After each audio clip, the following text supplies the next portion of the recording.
Yeah, baby, it's Degreeless this time again, folks. I'm Shanghai Pete, the People's Champion, and the Final Fantasy VIII to your Final Fantasy VII. Thanks for chilling with us tonight as we kick off a brand new retrospective series, starting with Secret of Mana. Secret of Mana is probably my favorite game of all time.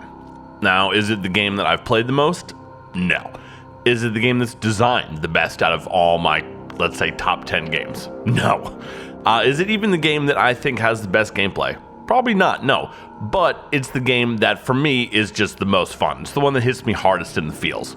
For most people, their favorite game is going to be a combination of the stuff I mentioned above, but also a function of several other factors, like the point in your life you were at when you first played it, what system it came out on, the memories you have of it, etc. For me, that's Secret of Mana. So I thought, what better game to kick off our retrospective series? That's right, break out the swishers and put a plane in the air as we get deep inside 1993 with Secret of Mana for the Super Nintendo. Many people rightfully remember Secret of Mana as one of the games that introduced them to RPGs, and I'm definitely one of them. I wasn't even 10 back then, and the idea of spending one of the 2 games I was usually allotted per year on something turn-based, just didn't appeal to me. Most kids didn't have the patience for that kind of shit back then, and I was no different. Secret of Mana was not turn-based though. Not only did it have a completely action-based battle system more akin to something like Zelda, but it supported up to 3 players with the multi-tap. And in a time before the internet, where most of our exposure to different games was at friends' houses on the weekend or something, anything 2 players immediately took precedence. And so it was that one day, a very young Shanghai Pete found himself home from school on a snow day, drinking hot chocolate, snow falling outside the window, when he decided to pop in a Super Nintendo game he had borrowed from a friend, called Secret of Mana.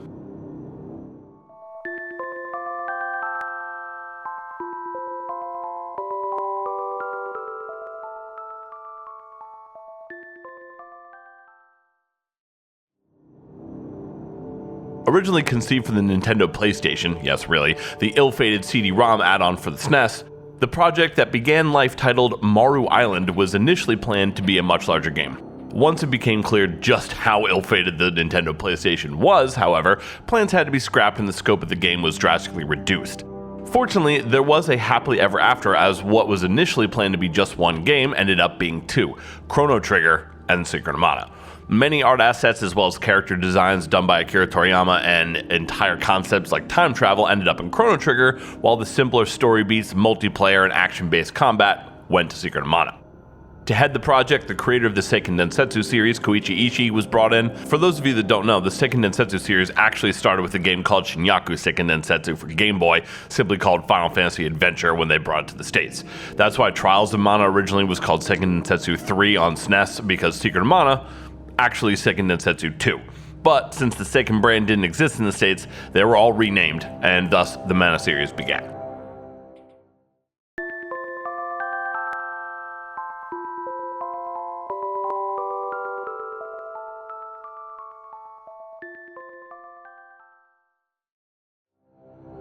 As we mentioned earlier, much of the originally planned game had to be scrapped when the decision to move it to cartridge format was made.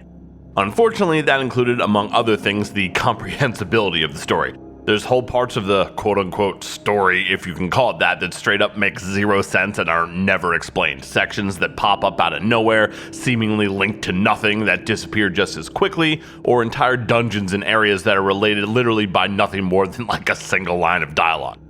Nonetheless, it does make an attempt, and happily there's just enough of it to give players a feeling of purpose and the game's backdrop like an air of mystery and the unknown, just the right amount of adventure to kickstart the imagination of any 8-year-old. Does it still work on me now that I'm in my 30s? Absolutely, actually. Is it only because I played it for the first time as a kid and my kid brain charitably interpreted the gaps and missing bits of story as intentional mystique and not the result of an imperfect development process? Yeah, maybe, but I like to think that it's just because the game is that good. If you've never played it and perhaps play it for the first time after watching this video, let me know what you think. Anyway, I digress. The story. You're basically an orphan being raised by the elder of Potos village. One day, you come upon a sword embedded in a stone in a nearby river, and after being instructed to grab it by what appears to be a ghost, you do so.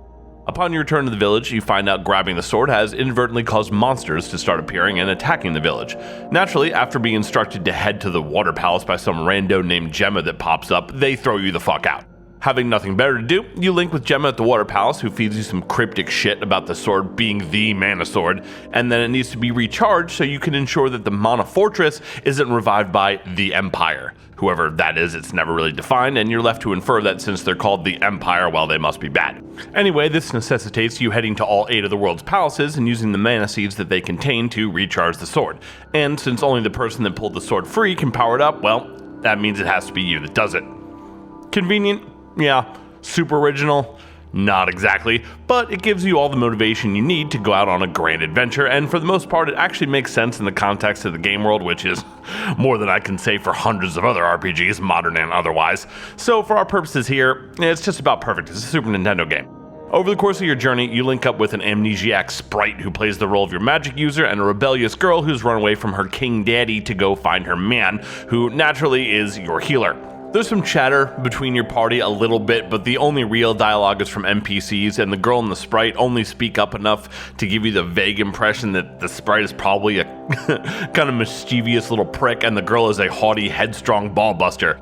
Not really bucking any conventions here, but it all works in that simple way that nothing really seems to anymore. Not too complicated, but straightforward and believable motivation, and that's all you really need for a good story in a game like this, especially one that's driven by like a 75-25 combat to storytelling balance. Actually, that might be a little too charitable. Maybe it's like 85-15, maybe 90-10.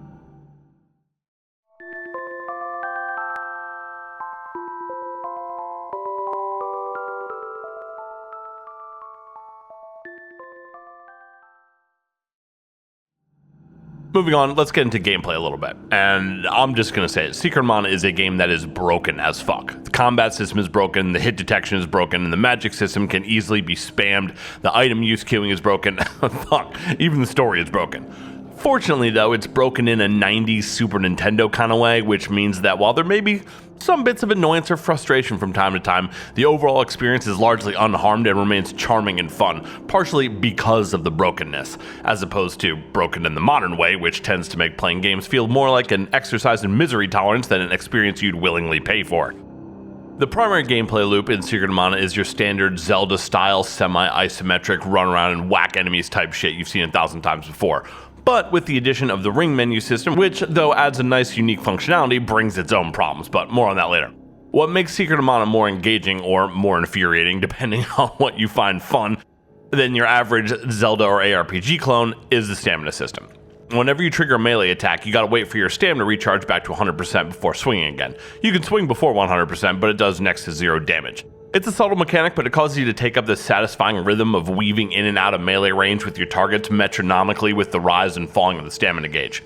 Personally, I find this extra bit of depth fun because it forces you to add just a little bit of strategy to your moment-to-moment gameplay, instead of just being able to spam the attack button while brute forcing every encounter. I love that you can't do that in Secret of Mana. I love the weird little rhythm of move in, attack, move out, wait for the ding 100%, repeat. Again, it's not exactly galaxy brain strategy here, but it's just enough to give you a satisfying feeling of agency, to feel good when you nail it and make you try harder when you don't. It's the little things, you know? The things that seemed so effortless, so expected, so natural back in the day, but now we throw a party if a developer somehow manages to get like one tiny thing correct, like it's a fucking miracle or something. It should also be mentioned that there's something great about the sound effects here, likely related to the sample system the SNES sound chip uses, but they're just so fucking crunchy. I love it. They add a great physicality to all the damage attacks and magic effects in the game that's just so tactile. Super cool. It's not all blunts and blow, though. As fun and engaging as the general combat is, it's marred by one of the worst hit detection schemes I've ever seen. Or at least one of the most inconsistent. You miss completely, constantly. Level 7 charge attack, perfectly timed and aimed. Well, you trigger it on the wrong enemy animation frame and whoosh. Acts as though there's nothing there. If enemies are on a specific frame of animation, typically it's the reset animation, they're essentially invulnerable. The only way to deal with it, really, is just to get used to it and feel it out. After long enough, you develop what I can only describe as like an intuitive sense of what will hit and what won't. On the other hand, that works for player characters too, so it kinda evens out. In addition to benefiting from the same invulnerability animation frame, enemies will often miss you too, even when it looks like they shouldn't. That's not all though. A bit about the ring menu system next. There's something about it that, while awesome, it has its own bizarre yet charming glitches. The way spells are cast, it makes it easy to stack magic attacks to do cumulative damage. Super awesome on one hand, but also kind of broken when you're doing shit like stacking so many casts you are essentially keeping the game paused and stun locking enemies. Enemies can also sometimes do that to you too. Not individually, but you can easily get stuck in a situation with multiple mobs that chain cast and then stun lock you to death. There's also some sort of time delay in the item use effects. Sometimes a healing item will hit only for a character to die anyway, and the increase in HP applied to their dead body. While other times it seems that even if they hit once a character is already a ghost, it still ends up working for whatever reason. As you're probably noticing at this point, most of the gameplay are coding bugs, glitches, whatever you want to call them. They have this sort of yin-yang feel to them that work against you, but also for you in a way that creates a bizarre balance. It feels like it would be impossible to intentionally design something like that, but nonetheless manages to capture some insane equilibrium that only a madman could conceive of. Yet, actually feels comfy once you get used to it, while forever remaining something that's next to impossible to put into words as I am now demonstrating. I think it's partially just a facet of games design in this era of the 90s. If you played them, you know there's just something about a lot of them that you just have to feel to figure out sometimes. There's no other way to do it. Whether or not that's a good or bad thing, I guess, is ultimately going to be up to you, but being a child of the 90s, I definitely love it. Let's move on to presentation next.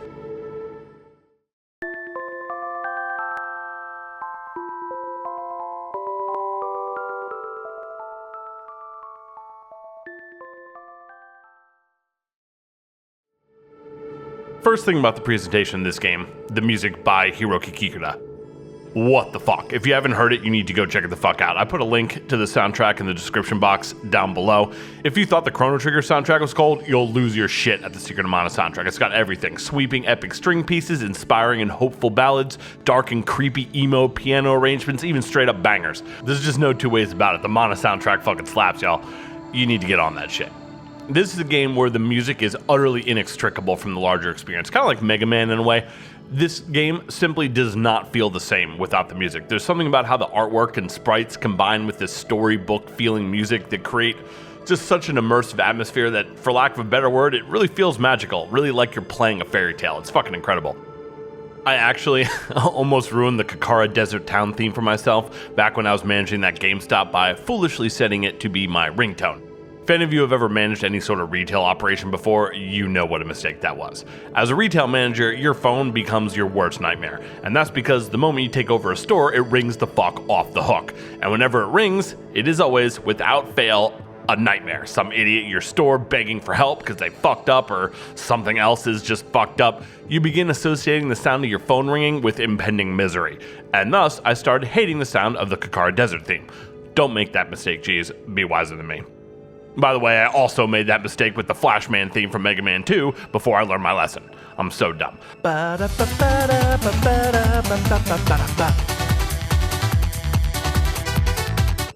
Next, a bit about sprites. Oh man, do I love some thick, crunchy 16-bit sprites. Big, sharp, crispy edges, all blocky, full of right angles and bright colors. Fuck yeah. There are simply no vibes out there like 16-bit sprite vibes. Can't replicate it, you can't outdo it. Just look at this shit. It was 1993, so not quite at the top of the Super Nintendo's game, but absolutely gorgeous regardless. We got sick transparency, mode 7, canon travel, huge sprites, fucking fantastic. Maybe I'm on some nostalgic boomer shit, I won't ever rule that out, but I don't think so in this case. There's just something so fucking magical, hypnotic, and timelessly charming about rich, colorful pixel art. If you're really high, this shit looks like physical cutouts sliding around on the screen. There's just an amazing physicality to chunky 16-bit sprites that modern-day 4 billion poly-count Kratos just can't match. I don't know what it is. And don't say rose-tinted glasses, motherfucker. Why do you think we're seeing such a huge resurgence of old school pixel art games? It can't all be nostalgia, it's because there's nothing else like it and it fucking rules. Yeah, she's tripping Jack Daniels. It all rules, all that shit rules. Look at early 3D polygon games. While some are, of course, works of art in their own right, Metal Gear Solid, Nights into Dreams, Quake, shit like that, on the whole, the first 10 years or so of fully 3D polygon games look like a ballsack, and they still do. But you look at a pixel art game from any era, early Master System games, SNES games, TurboGrafx games, even Game Boy games, doesn't matter. They looked great then, and they still do. It's insane. It's utterly timeless and entrancing. I can't get enough of this shit. In a way, it's all gonna be kind of subjective at the end of the day, but in another way, it's also about taste. And if you don't like pixel art games, Sorry to tell you, but you probably don't have any.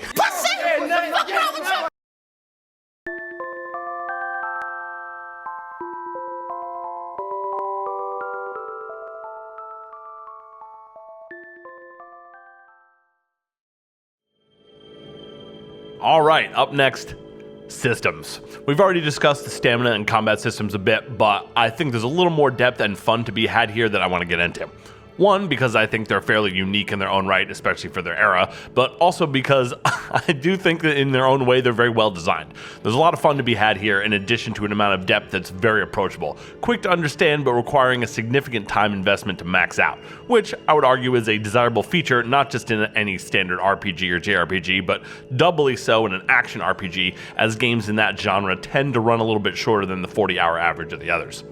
Let's go over weapons and weapon skill first. There are a total of 8 weapon types to collect in Secret of Mana, each with 8 levels and forms to upgrade to. Not only does each weapon level upgrade come with its own unique form, stats, but also with individual procs or effects. There are swords, spears, axes, whips, boomerangs, gloves, bows, and javelins.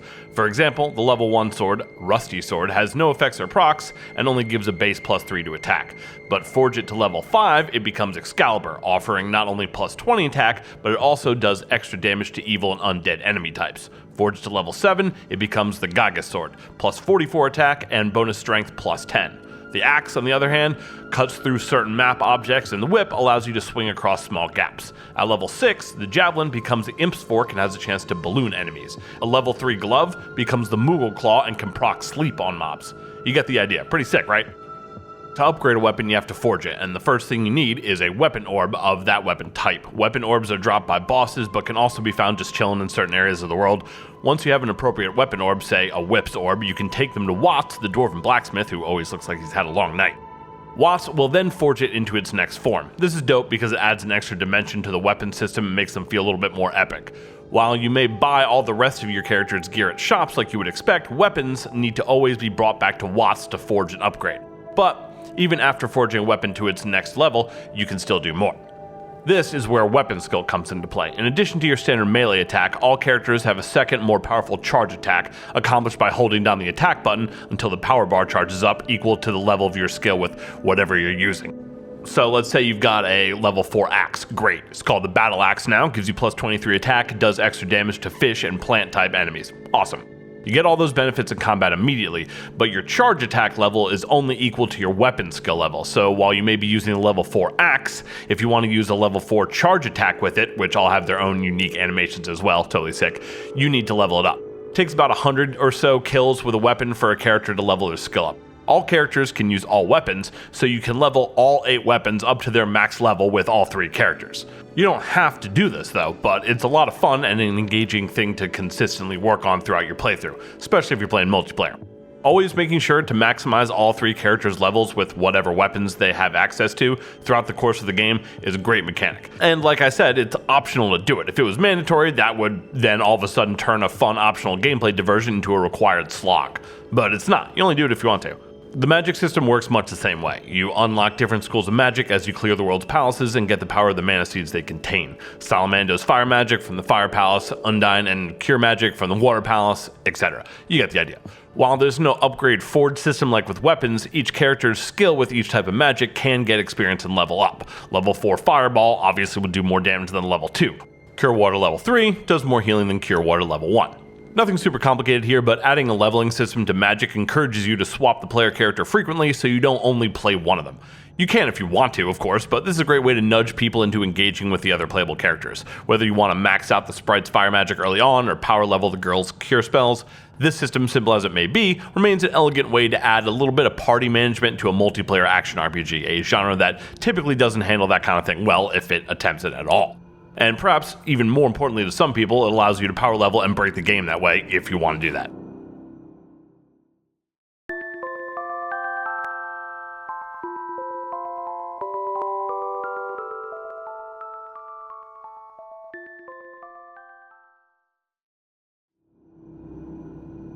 All told, there's probably a max of about 30 hours of gameplay or so here. If you just want to bust through, you can probably beat it in about 15, 20 on average. And if you find all the weapon orbs, max everyone's magic and weapon skills, you'll probably be hitting around 30.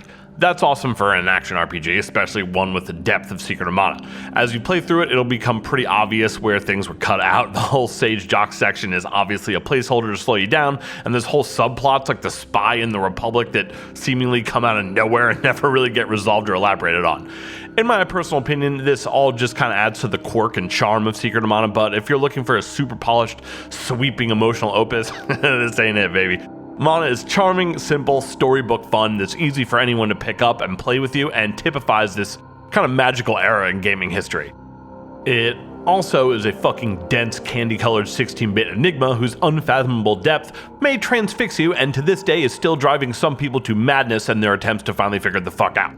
Its true genius really lies in the fact that whichever experience you want to have with it, ultimately it's up to you. So whether you're looking for brightly colored storybook fantasy, or micromanaged and game-breaking power leveling, or maybe an unknowable cipher of half-broken programmed by NASIR madness, whichever one you're in the mood for, Secret of Mana is, if you want it to be.